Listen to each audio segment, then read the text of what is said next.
हा नमस्कार विद्यार्थी मित्रांनो, आज आपण नवीन टॉपिक चालू करणार आहोत आणि तो आहे वेक्टर्स अँड स्केलार्स. स्केलार्स आणि वेक्टर्स.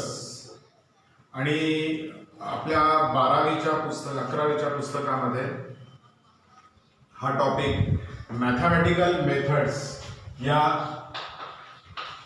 नावाने दिलेला आहे.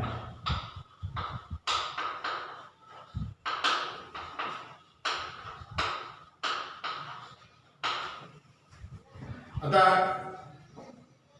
हे का आवश्यक आहे, स्केलार्स आणि वेक्टर्स हे का आवश्यक आहे याची थोडीशी आपण पार्श्वभूमी बघूया.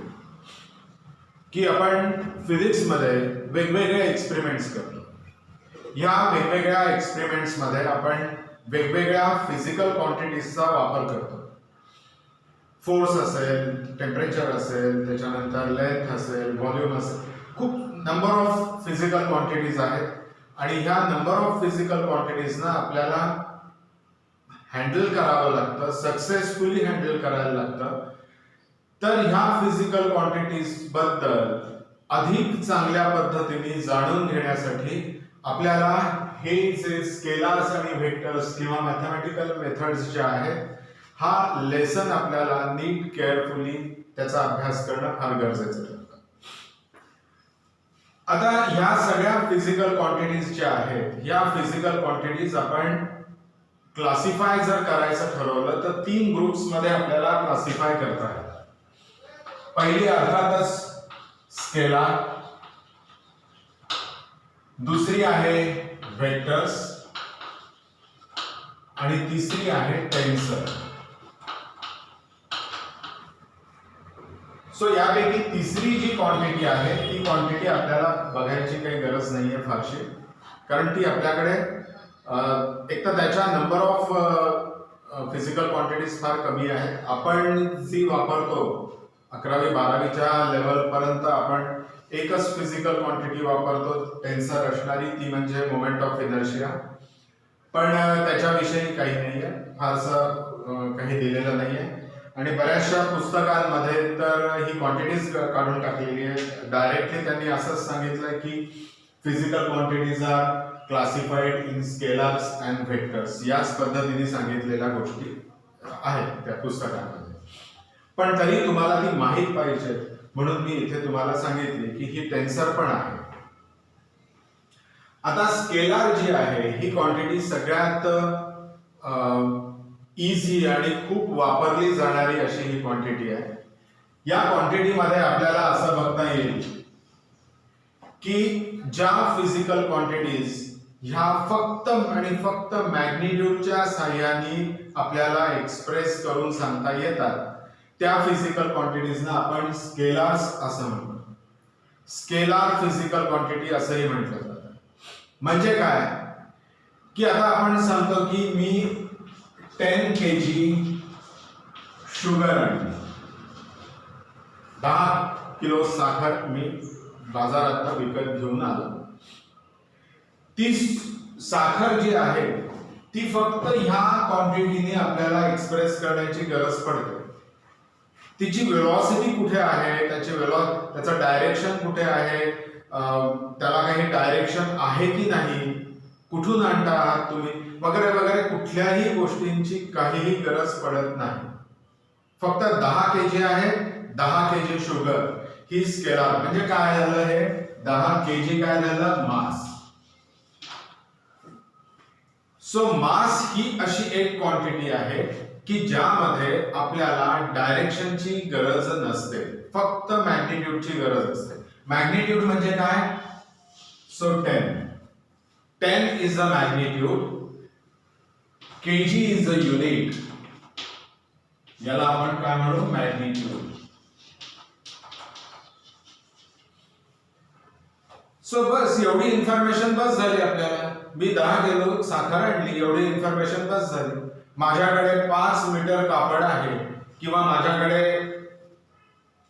1 मीटरची स्केल आहे किंवा आजचं टेम्परेचर 25°C आहे, एवढ्या गोष्टी जर मी सांगितल्या तर मला सफिशियंट असतं. त्याच्याविषयी अधिक काही गोष्टी सांगायची गरज पडत नाही, म्हणजे डायरेक्शन सांगण्याची गरज पडत नाही.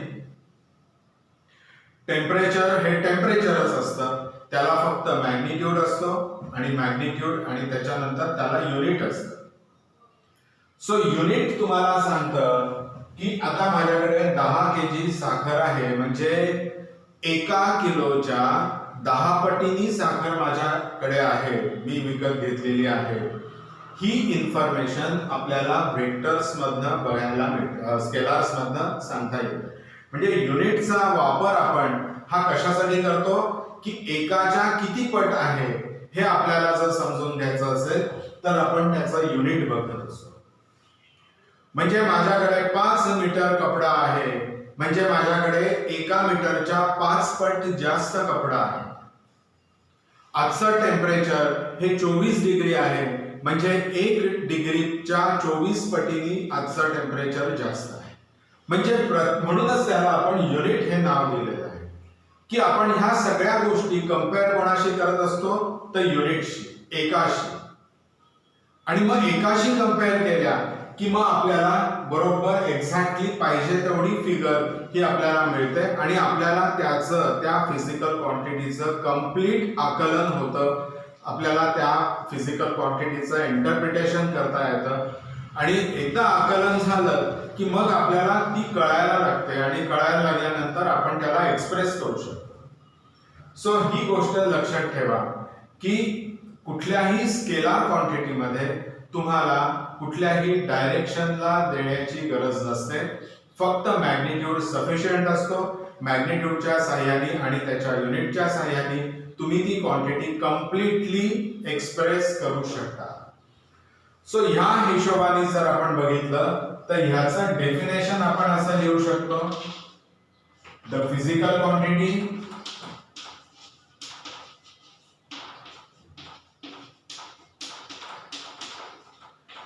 that can be expressed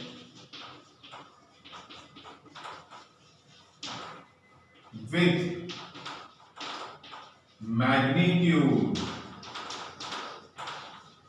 only and not direction. मग अशा फिजिकल क्वांटिटीज किती आहेत तर बघायचं. सो आपण एक्झाम्पल जर बघितलं, आताच बघितलं आपण मास, टेम्परेचर बघितलं, त्याच्यानंतर आपण काय बघितलं अजून, लेंथ, व्हॉल्यूम. एरिया येणार नाही बरं का, कारण फिजिक्स मध्ये एरिया ला डायरेक्शन असतं.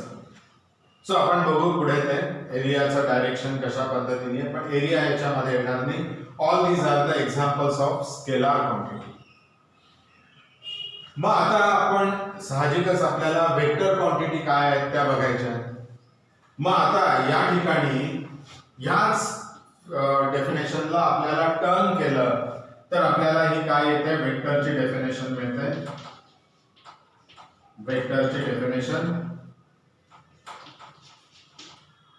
आता या ठिकाणी द सेम असतं, the physical quantity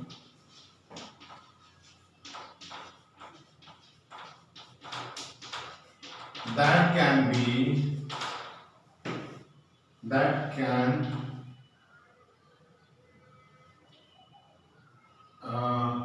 the physical quantity that is expressed by magnitude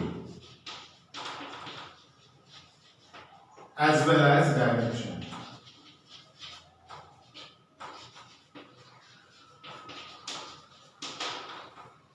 अशा ज्या क्वांटिटीज आहेत फिजिकल क्वांटिटीज की ज्याच्यामध्ये तुम्हाला मॅग्निट्यूडची आवश्यकता असते आणि डायरेक्शनची असते. आता हे थोडंसं आपण आणखीन थोडंसं एक्सप्लेन करून मी तुम्हाला सांगतो, म्हणजे मग तुमच्या लक्षात येईल की डायरेक्शन कशी असते. की एक मोठा हॉल आहे, त्या हॉलमध्ये एका कोपऱ्यामध्ये एक हेवी असं एक लोखंडाचा एक मोठा टेबल ठेवलेला आहे आणि मला तो टेबल तिथून हलवायचा आहे आणि तो दुसऱ्या एक्झॅक्टली अपोजिट कोपऱ्यामध्ये नेऊन ठेवायचा आहे. तो मला तो उचलता येत नाही, म्हणून मी काय करतो, 2 अशी माणसं निवडतो की जे दोघं जण मिळून त्या टेबलला उचलून त्या कोपऱ्यामध्ये नेऊन ठेवतो. राईट. मग ही जी माणसं मी निवडतो ती सफिशियंट पॉवर देऊ शकणारी, सफिशियंट फोर्स देऊ शकणारी अशी पॉवरफुल माणसं मला निवडावी लागतात.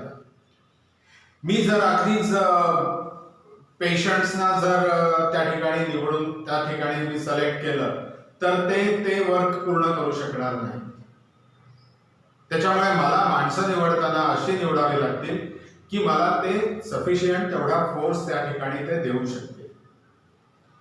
ती माणसं निवडली मी आणि मी त्यांना सांगितलं हा टेबल उचलायचा आहे आणि मी त्या रूमच्या बाहेर निघून गेलो. आता ते उचलून ते टेबल कुठे ठेवतील? टेबल उचलतील, परत त्याच ठिकाणी ठेवू शकतील. टेबल उचलतील, त्या हॉलच्या मध्ये आणून ठेवू शकतील. टेबल उचलून त्या उरलेले 3 कॉर्नर्स आहेत त्या 3 कॉर्नर्स मध्ये नेऊन ठेवतील. तो टेबल उचलतील, त्या रूमच्या बाहेर जाऊन फेकून देतील. म्हणजे किती एन नंबर ऑफ पॉसिबिलिटीज या ठिकाणी निर्माण होतात की ज्याच्यामुळे एकच गोष्ट मी त्या ठिकाणी त्यांना सांगितली नसल्यामुळे ह्या सगळ्या पॉसिबिलिटीज निर्माण झाल्या. आणि ती गोष्ट म्हणजे डायरेक्शन. त्या टेबलला त्या कोपऱ्यामध्ये एक्झॅक्टली अपोजिट कोपऱ्यामध्ये नेऊन ठेवणं ही माझी आवश्यकता होती. ती डायरेक्शन मी त्या लोकांना दिली नाही.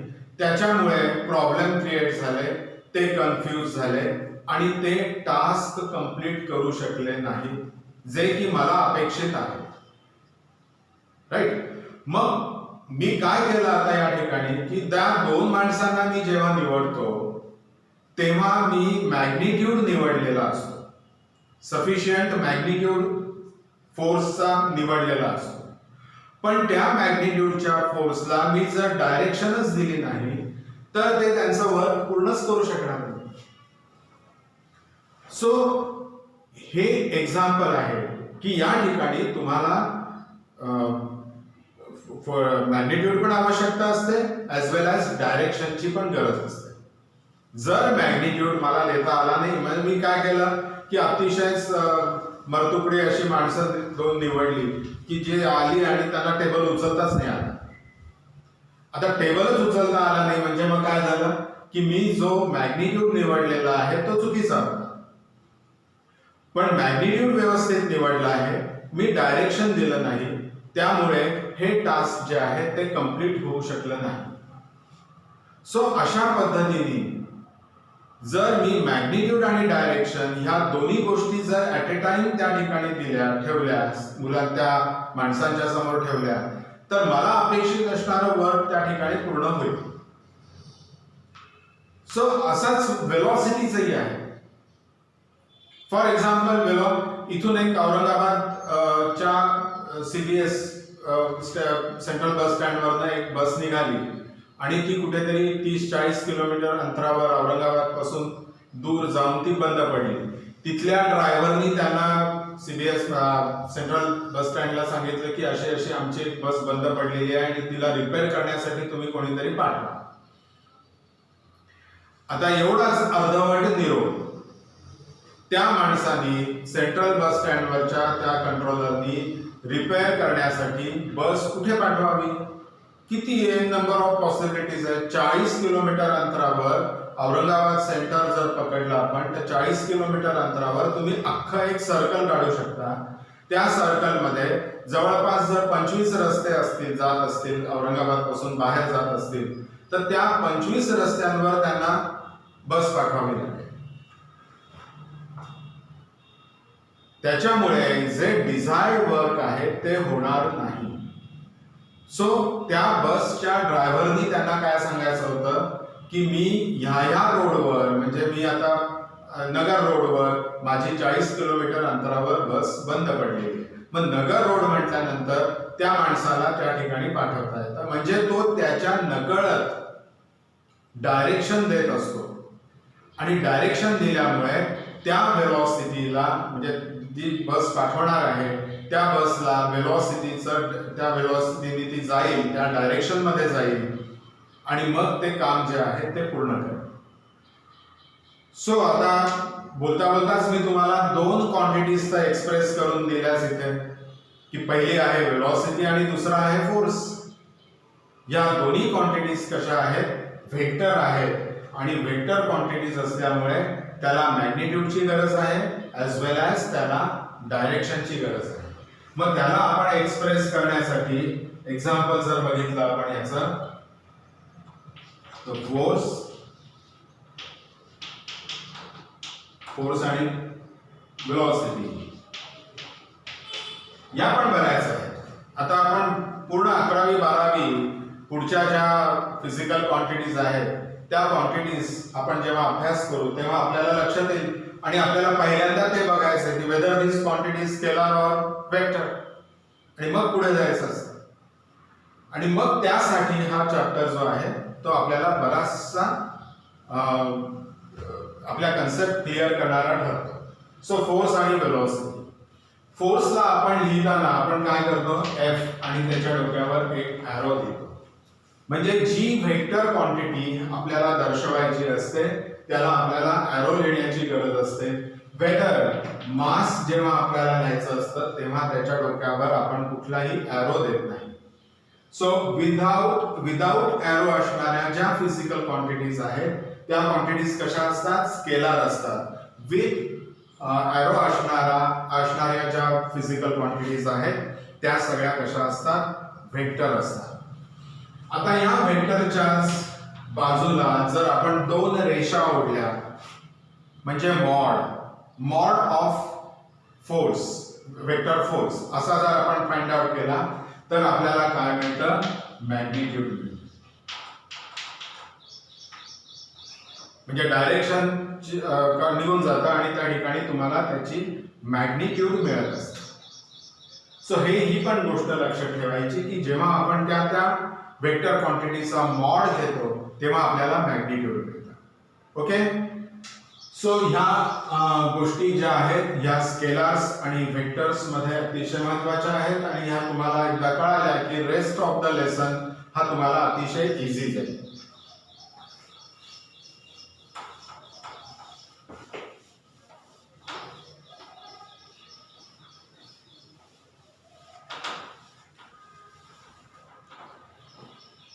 आता आपण बघूया की व्हेक्टर्सचे प्रकार किती आहेत. आज स्केलर क्वांटिटीजना फारसं आपल्याला समजून घेण्याची गरज नसते कारण त्या आपण खूपदा वापरतो आणि त्या आपल्याला डायरेक्शन नसल्यामुळे त्या फार इझी पडतात आपल्याला समजून घेण्यासाठी. त्याच्यामुळे फारशी काही गरज नसते. त्याच्यामुळे डायरेक्टली आपण काय करूया?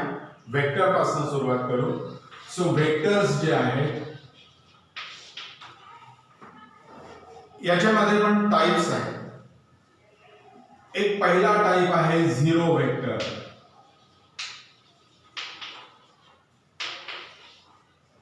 झिरो व्हेक्टर हा प्रकार काय आहे की ज्याचं मॅग्निट्यूड 0 आहे आणि डायरेक्शन कुठलंही आहे. So the vector which is having 0 magnitude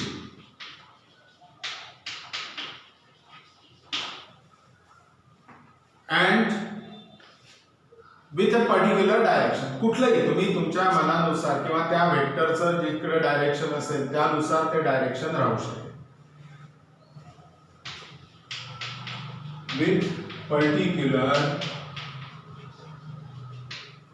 direction is called zero vector. म्हणजे आता हा पॉइंट याचा मॅग्निट्यूड काय आहे? 0 आहे. पण याची डायरेक्शन कुठलीही असू शकते. इकडेही असू शकेल, इकडेही असू शकेल, इकडेही असू शकेल, कुठेही असू शकेल. सो ह्याला आपल्याला फिगरनी पण दाखवता येणार नाही कारण 0 मॅग्निट्यूड असणारा वेक्टर जो आहे तो आपण फक्त डायरेक्शन आपल्याला देता येईल त्याची. So for example, velocity vector of stationary particle is 0. Example, velocity vector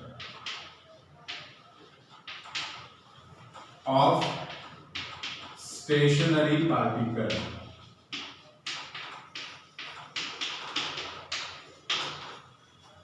म्हणजे आता एक पार्टिकल आहे या ठिकाणी आहे, तो स्टेशनरी आहे. आता स्टेशनरी आहे म्हणजे तो कुठे मूव्ह होत नाही, मूव्ह होत नसल्यामुळे त्याला डायरेक्शन नाही आणि मॅग्निट्यूड नाही, काहीच नाही, म्हणजे तो काय झाला, झिरो वेक्टर झाला. दुसरा आहे resultant vector.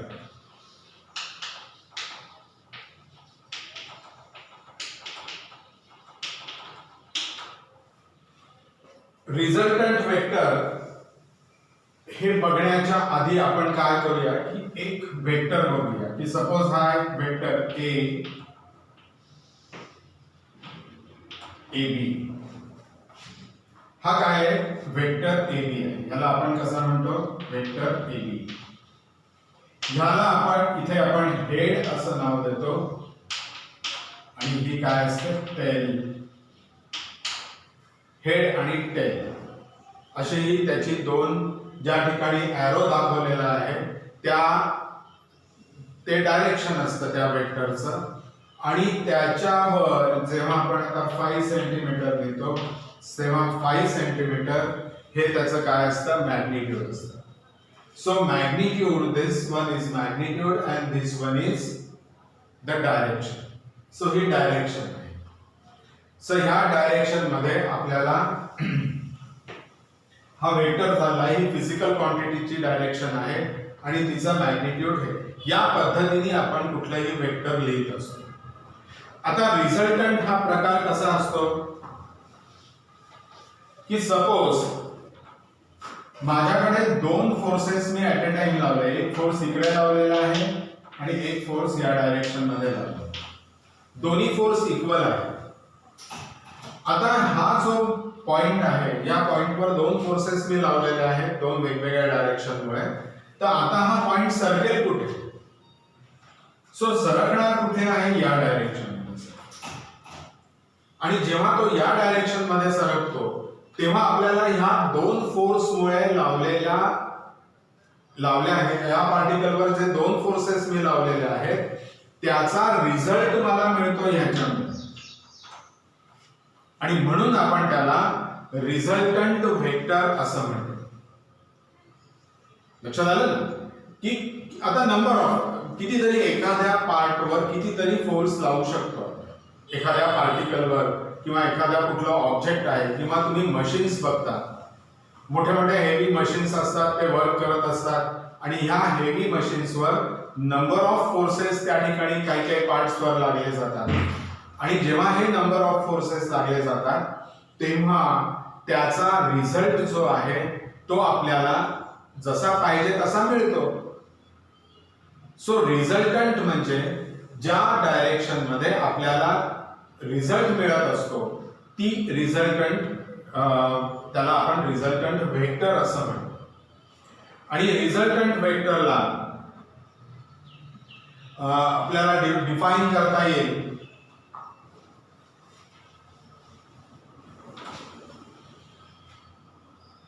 the resultant of two or more vector is that single vector. Resultant of two or more vectors is a single vector,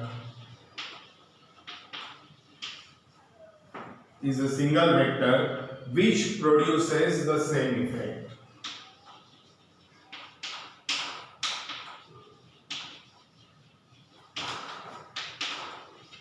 Which produces the same effect.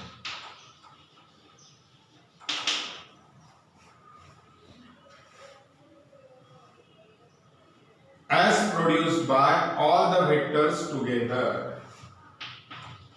As produced by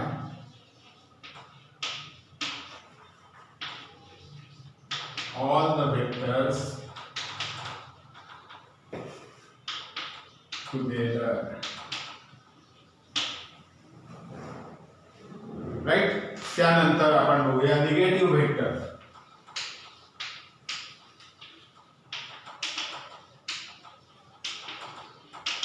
Negative vector.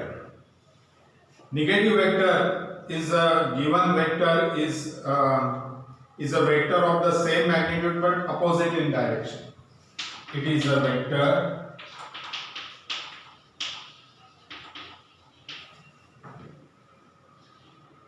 of it is a vector of same magnitude but opposite direction.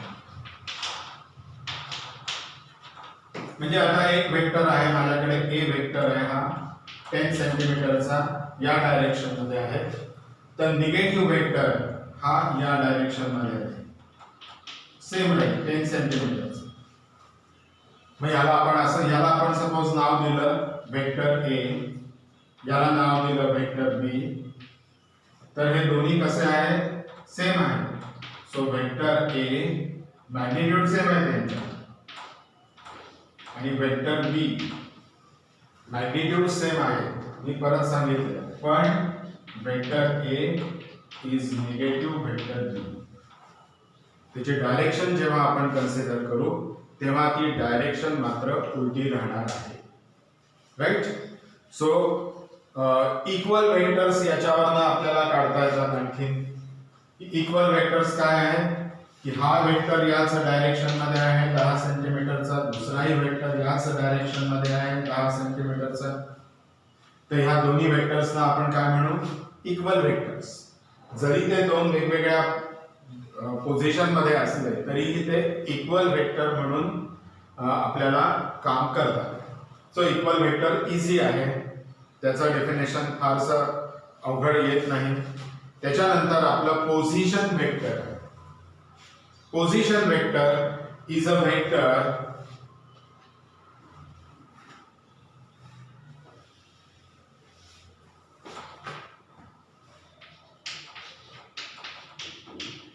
position vector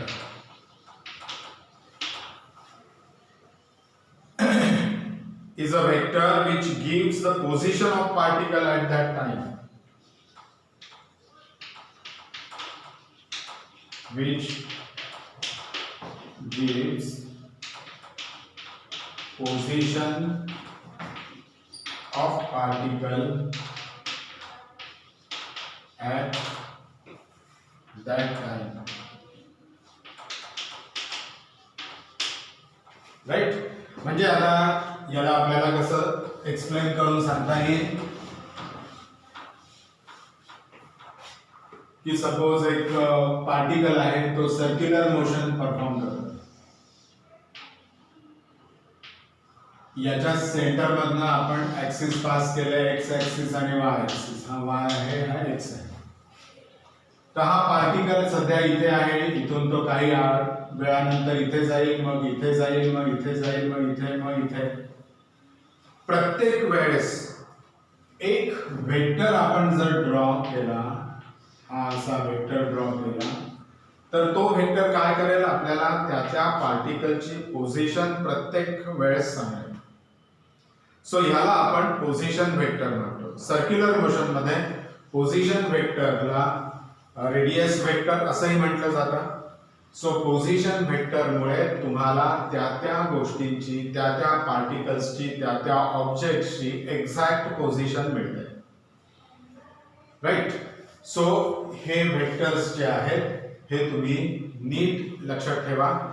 याच्यानंतर पुढच्या व्हिडिओमध्ये आपण बघणार आहोत unit vectors आणि मग त्याचे पुढचे पार्ट्स.